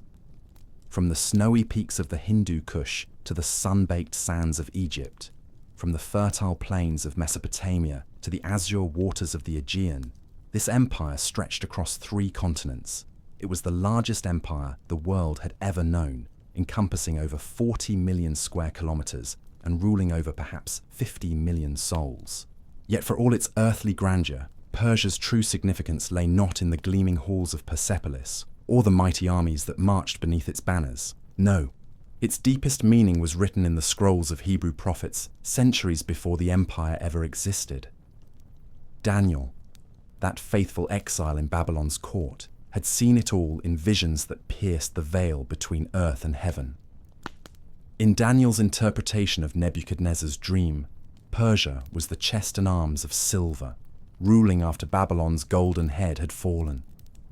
In his later vision by the Ulai River, Persia appeared as the 2-horned ram, charging westward, northward, and southward, with none able to stand against it. These were not mere political observations, but divine revelations, showing that empires rise and fall according to heaven's timetable. What makes Persia's story so remarkable is how it fulfilled prophecy in both directions, as liberator and as antagonist.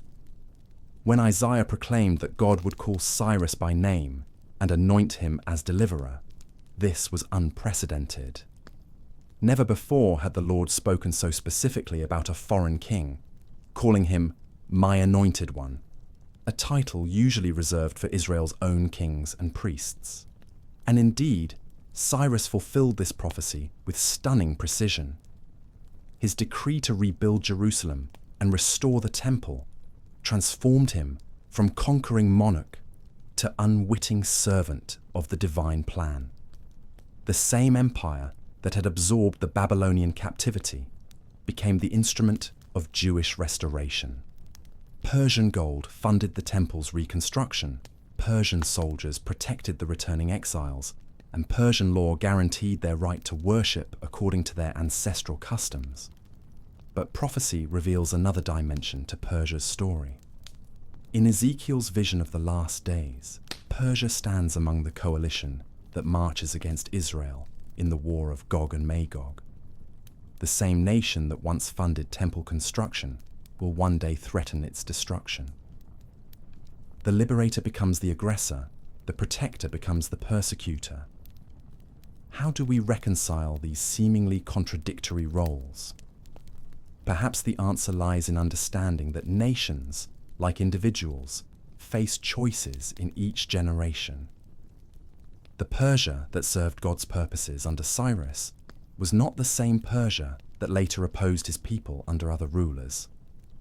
Each generation must choose whether to align with heaven's purposes or pursue its own ambitions. This pattern echoes throughout history. Rome crucified Christ, yet became the vehicle for spreading his gospel across the Mediterranean world. The same empire that persecuted Christians for 3 centuries later embraced Christianity as its official religion. Nations rise to serve divine purposes they may not even understand, and fall when they forget their dependence on the one who grants dominion to kings. Today, as we watch the modern nation of Iran navigate its place in an increasingly complex world, we might ask ourselves, what role does prophecy assign to this ancient land in the unfolding drama of the last days? The biblical texts suggest that Iran will indeed play a significant part in end times events, but they also hint at something beyond judgment, the possibility of redemption even for nations that have opposed God's purposes. Jeremiah's prophecy about Elam, that ancient region now part of Iran, speaks of both judgment and restoration. But in the latter days, I will restore the fortunes of Elam, declares the Lord. This suggests that even after the fires of divine judgment, mercy may yet kindle hope for repentance and renewal. Consider too the mysterious Magi who journeyed from the east, quite possibly from Persia, to worship the newborn king. These wise men, likely heirs to the tradition Daniel had established in the Persian court, recognized what Israel's own religious leaders missed. They saw the star, understood its significance, and traveled hundreds of miles to lay gold, frankincense, and myrrh at the feet of the Christ child. In their worship, we see a beautiful picture of redemption.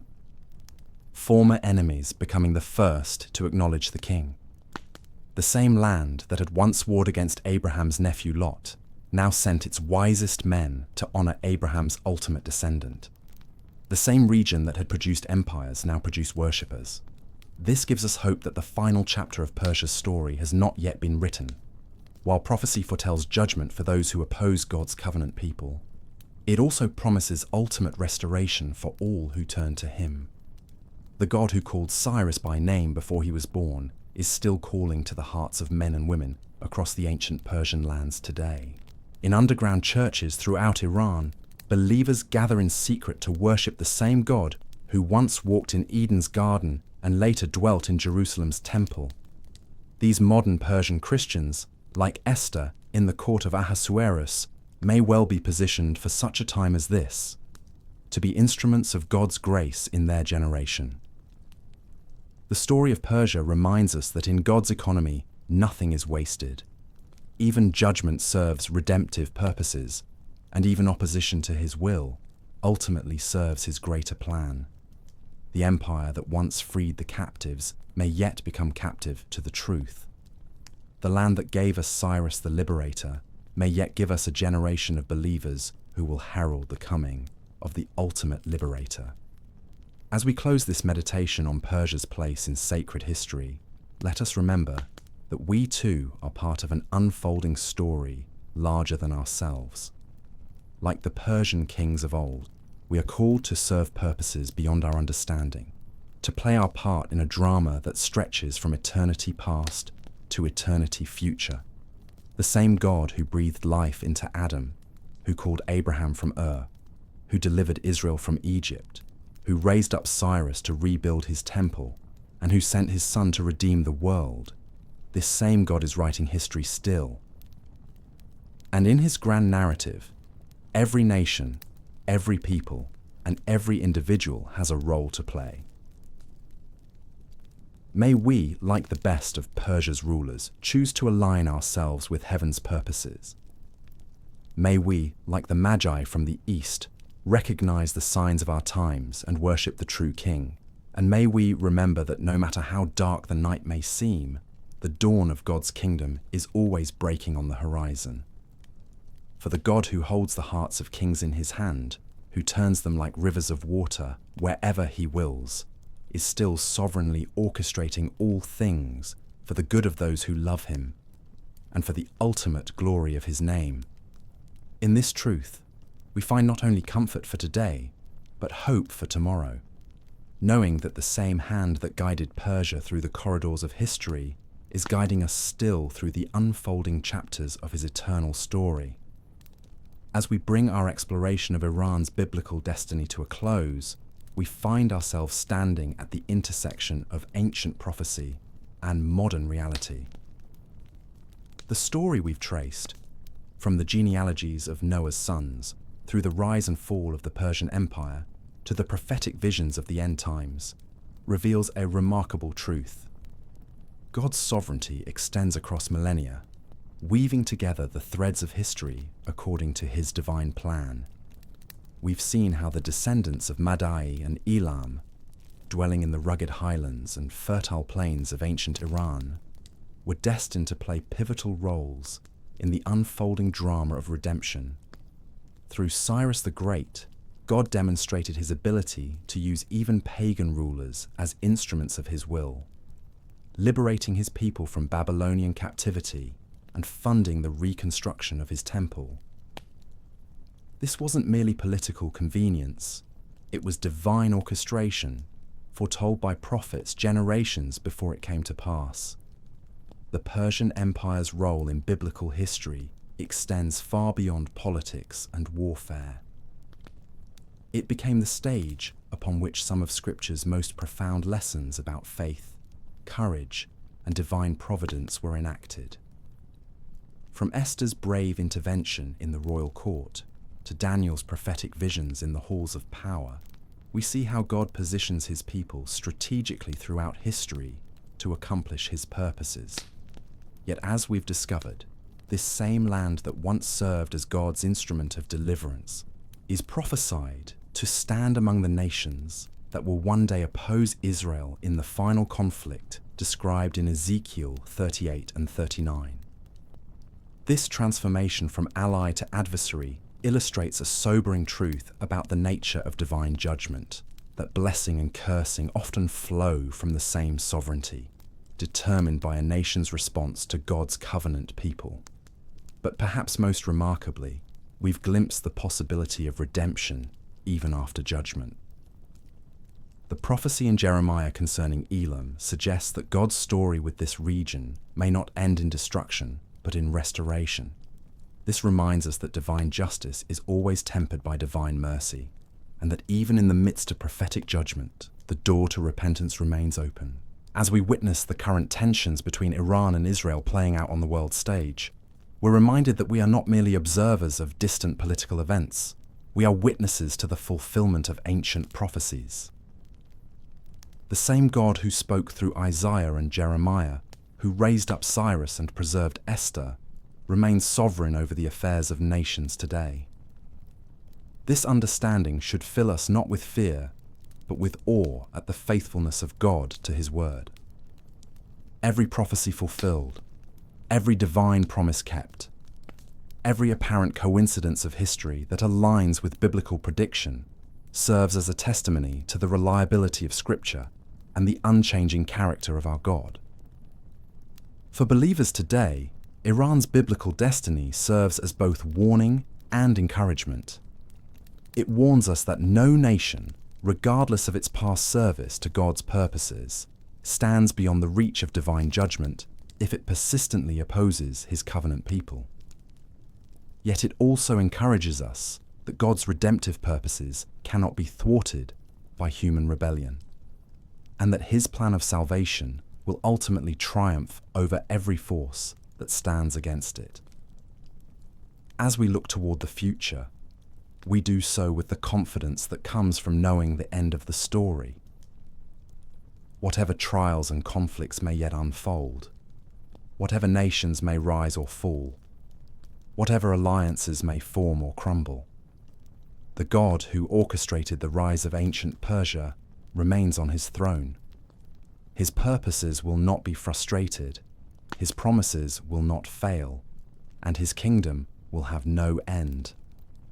The story of Iran in biblical prophecy ultimately points us beyond geopolitics to the greater narrative of redemption, God's relentless pursuit of a people for his own possession, his patient working through the rise and fall of empires, and his ultimate victory over every power that exalts itself against the knowledge of God. In this cosmic drama, we are not merely spectators, but participants, called to faithfulness in our own generation as we await the final act of history's greatest story. As we draw this exploration to a close, let us reflect on the profound tapestry of Iran's biblical narrative that we've unraveled together. From the ancient lineages of Madai and Elam flowing from Noah's descendants, to the mighty Persian Empire that would reshape the ancient world, we see God's hand orchestrating history with perfect precision. The story of Iran in Scripture reveals a fundamental truth about divine sovereignty. God accomplishes his purposes through the most unexpected channels, even using pagan rulers who neither knew nor acknowledged him. Cyrus the Great, despite worshipping foreign gods, became God's anointed instrument to liberate Israel and restore Jerusalem. This demonstrates that human understanding is limited, while God's wisdom transcends all earthly kingdoms and their rulers. The prophetic voices of Isaiah, Jeremiah, Ezekiel, and Daniel painted a complex picture of Persia's destiny. We witnessed how this nation would serve as both deliverer and adversary, fulfilling roles that seemed contradictory yet perfectly aligned with God's eternal plan. The same empire that freed the Jewish exiles would later feature in end times prophecies as an opposing force, reminding us that nations, like individuals, face seasons of blessing and judgment. Throughout Iran's biblical journey, we observe the cyclical nature of divine justice and mercy. Despite moral failures and spiritual darkness, glimpses of hope emerge through prophetic promises of restoration. This pattern reflects God's character, demonstrating his patience and desire for redemption even among those who oppose him. As empires rise and fall, as political powers shift and change, the biblical account of Iran serves as a powerful reminder that history unfolds according to divine appointment. No nation exists beyond God's awareness or control. His purposes will be accomplished. His promises will be fulfilled. And his glory will be revealed through the most unlikely circumstances. Tonight, as you rest, remember that the same God who guided ancient Persia continues to govern today's world. His sovereignty remains unchanged. His love endures forever, and his plans for humanity's future remain as certain as his faithfulness to Israel throughout the ages. In this assurance, we find perfect peace. In the stillness of eternity, where the heavens stretch unmeasured and the earth hangs suspended in a sea of blackness, there is one who never slumbers, one whose eyes do not close, one whose gaze pierces through the layers of time like light through stained glass. He is the eternal watcher, the ancient of days, whose throne burns with flames, and whose robes fill the temple of creation itself. Long before the mountains of Elam were raised, before the rivers of Media carved their paths through rock and valley, before the stars were hung in their constellations and called by name, he was. He watched as Madai and Elam, the descendants of Noah's sons, wandered across post-Diluvian lands, carrying in their bloodlines the seeds of kingdoms not yet imagined. He saw their tents rise in the highlands and their altars built in the fertile plains. Every breath they drew, every step they took, unfolded beneath his sovereign sight. Nothing escaped him. Not the whispers of tribal chiefs plotting alliances, not the silent tears of exiles longing for home, not even the secret thoughts of kings in their marble halls. All lay open before him like scrolls unrolled in a celestial library. When Nebuchadnezzar raised his golden image and demanded the worship of all nations, the Eternal Watcher saw. When the vessels of his holy temple were profaned in Babylon's drunken feasts, he saw. When Cyrus, the son of Cambyses, stirred in his bed at night, restless with visions he could not name, he saw. Even the diversion of the Euphrates, the silent march of Persian soldiers through the riverbed, the unlocking of bronze gates left unguarded, these were not surprises to the one who declares the end from the beginning. And yet, his watching is not the cold observation of an indifferent deity. It is the attentive gaze of a craftsman over his masterpiece, the vigilant eyes of a shepherd over his flock, the tender vigilance of a father whose children are scattered among the nations. He sees not only what is, but what will be. He looks upon Persia, not merely as an empire of palaces and armies, but as a vessel in his hand, shaped for both judgment and mercy, for discipline and deliverance. Through the centuries, he has watched as Persia's power waned, as Alexander's forces thundered across its plains, as Rome's legions overshadowed its ancient glory, as Arab horsemen brought the crescent banner to its cities, as shahs and sultans rose and fell in endless succession. He has watched as modern Iran emerged from the ashes of its predecessors, its leaders proclaiming destinies of their own making, unaware or unwilling to acknowledge that they too stand under the gaze of the Eternal Watcher. No headline shocks him, no war plan surprises him, no alliance, no treaty, no revolution escapes his notice. To the Almighty, the geopolitical maps of men are but dust drawings on the wind, shifting and fading according to his will.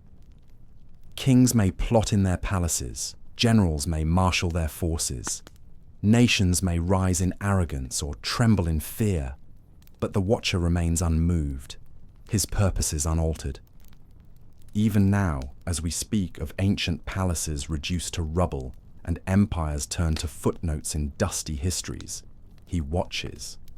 He watches the secret gatherings in hidden rooms, the prayers whispered by his people in hostile lands, the quiet defiance of those who refuse to bow to false gods. He watches the assembling of coalitions and the sharpening of swords, knowing full well the time and season appointed for every act under heaven. And one day soon, the one who watches will rise. The books will be opened and the nations will be judged. The same eyes that once looked in mercy upon Cyrus will flash like fire upon the kings of the earth. The same voice that spoke through prophets will thunder from Zion, shaking the foundations of creation itself. But until that day, he watches still, patient, sovereign, unchanging, the Eternal Watcher whose gaze pierces the darkness and whose purposes never fail. As you drift into sleep, let this truth settle deep into your soul. The God who watched over Abraham, who guided the steps of Esther, who raised up Cyrus and brought down Babylon, is watching over you. Not with judgment, not yet, but with the same tender care that has preserved his people through exile and homecoming alike. You are not unseen, you are not forgotten. Beneath the vastness of stars, under the weight of history's unfolding, you rest in the gaze of the one whose eyes see all, whose hand holds all, whose love endures forever. In the throne room of eternity, where the foundations are sapphire and the air itself hums with holiness, there lies a scroll, not a scroll of parchment or paper, but one woven from light and eternity, its length unending, its words alive with fire. Angels gather in silent reverence around it, their faces veiled from the brilliance of its author, for this is the scroll upon which all history is written. Every kingdom's rise and fall, every whispered prayer and every secret rebellion, every act of love and every act of war, They are recorded here with a precision that no earthly historian could ever comprehend. Picture this scroll as it slowly unrolls across the ages. Each turn reveals scenes of empires marching across continents, of kings crowned and kings cast down, of humble shepherds anointed and proud rulers humbled to dust. It begins in the garden, where God walked with Adam in the cool of the day, and it stretches forward to the last trumpet blast, when all things will be made new. There, written in indelible script, is the story of Madai and Elam, the sons of Japheth and Shem, whose descendants wandered eastward after the great flood, settling in rugged mountains and fertile plains, never knowing that their names would echo through the chambers of prophecy. Their deeds, though forgotten by men, are etched into this eternal record. The alliances they forged, the cities they built, the idols they worshipped, all scroll by like rivers flowing into the sea of God's memory. We see Cyrus the Great rise from obscurity, his name inked centuries before his birth by the prophet Isaiah.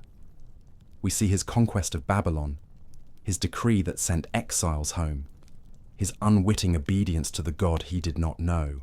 His story is but one chapter, yet its implications ripple outward like concentric circles in eternity's pond. As the scroll unrolls further, new names appear. Darius, Artaxerxes, Xerxes, the Persian kings who, whether by favour or fear, continued the work Cyrus had begun. Their hands shaped history, yet their choices were but threads in the tapestry of divine sovereignty. But the scroll does not stop there. It records the rise of Alexander the Great, swift as the goat in Daniel's vision, trampling the ram of Media and Persia. It records the coming of Rome, the empire of iron, whose legions would one day stretch their crucifying hands toward a Jewish rabbi outside Jerusalem's walls. Even the Magi, the wise men from the East, heirs of Persian astrology and Daniel's legacy, step across its pages, bowing in adoration before a child whose birth split time in two. And as the scroll unfurls into the present age, it reveals more than history. It reveals prophecy. Ezekiel's visions of a coalition rising in the last days, Persia numbered among its leaders. Jeremiah's promise that Elam, once judged, will yet be restored in the latter days. Names of nations, ancient and modern, intertwining in a divine choreography whose final movements remain unseen to human eyes. But even now, as you listen in the quiet of your room, the scroll continues to unroll. Your story, too, is written there, not as a footnote, but as part of the grand design. Every breath you take, every choice you make, every joy and sorrow, every secret longing of your heart, they are known to the author. He writes not with ink, but with his spirit, engraving his purposes upon the very fabric of your existence. This is no passive chronicle. This is the living word unfolding in real time, each chapter perfectly timed, each event carrying eternal weight. Nations may rage, kingdoms may totter, but the scroll never lies. Its author never forgets, and its conclusion is already written. The kingdoms of this world have become the kingdom of our Lord and of his Christ, and he shall reign forever and ever. As you rest tonight, let this vision settle deep within you. Your life is not adrift on a sea of random events. You are not lost in the chaos of history. You are part of a story being written by hands that will never slip, guided by wisdom that will never fail, and completed in glory that will never fade. You may not see the full design now, but the scroll holds it. Every chapter, every page, every line testifies to a God who is both author and finisher. The one who began this work in creation will bring it to perfection at the dawn of the new creation.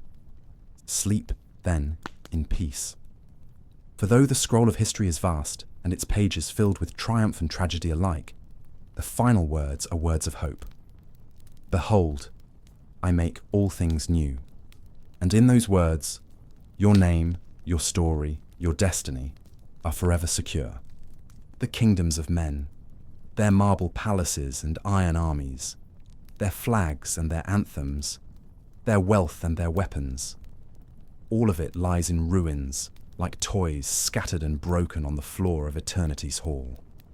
The Persian Empire that once spanned 3 continents, the Greek and Roman dominions that followed, the great dynasties of East and West, the modern powers of our own age, all are swept away like chaff before the wind. Their monuments, their laws, their ambitions, all dissolve in the presence of the one whose kingdom will never end. In that kingdom, there will be no more intrigue in palaces, no more cries of captives dragged into exile, no more temple vessels desecrated in drunken feasts. For the king who reigns here is no Cyrus, no Darius, no Caesar. He is the Lion of Judah, the Root of David, the bright morning star. His scepter is righteousness, his judgments are true, and his reign is unending. Look closer at this new kingdom. The gates of its holy city stand open day and night, for there is no enemy left to fear, no darkness left to shut out. Nations stream toward it, their kings bringing gifts, not plundered spoils, but offerings of worship. And among them perhaps walk the redeemed from ancient Persia. Once worshippers of fire, now ablaze with holy light. Once captives of idols, now set free to serve the living God. Once enemies of Israel, now brothers and sisters in the family of the redeemed.